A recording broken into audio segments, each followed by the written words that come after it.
Hey Rose, it's Monday. So for several years I've been seeing these videos floating around the internet that claim to have audio from outer space. My friend Chad actually just shared one with me the other day.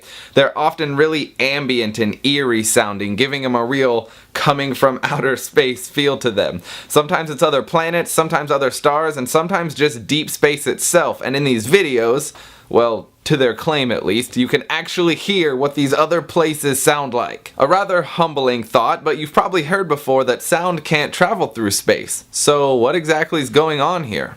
Let's think about it. What we perceive as sound is actually just vibrations moving through the air, much like ripples in a pond. When you throw a stone into a pond, the water has to move out of the way a little bit to make room for the stone.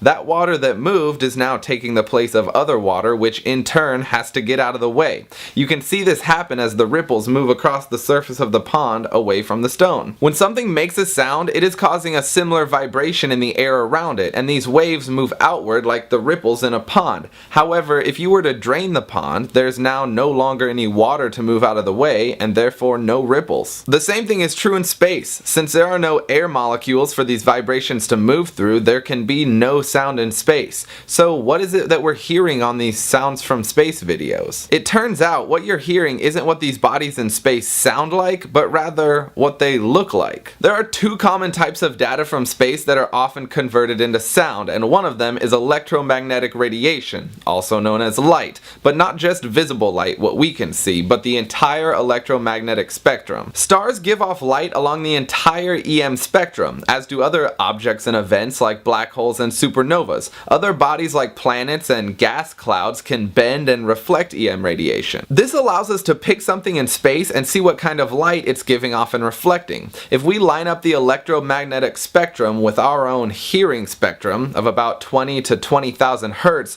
we can convert the light from an object into its corresponding sound frequencies, essentially allowing us to hear the data. Another technique is to record the plasma waves given off of stars and reflected by various objects in space, and then converting this data into audio in a similar manner. So does using these techniques mean you're actually hearing these objects in space though?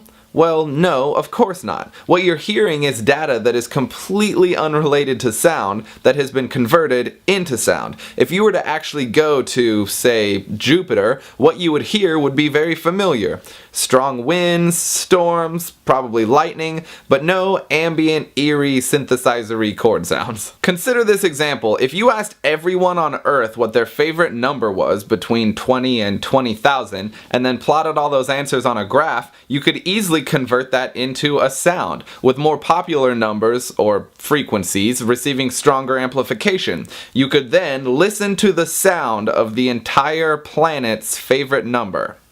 This probably sounds crazy, and yet this correlation is just as random and completely unrelated to sound as the light or plasma waves coming off of Jupiter are related to sound. This also explains why these sounds are ambient and eerie sounding. Since we're hearing data that covers the entire electromagnetic spectrum, this converts to sounds that fill up our entire hearing spectrum. Sounds with a wide range of frequencies are referred to as white noise, like wind or a car engine.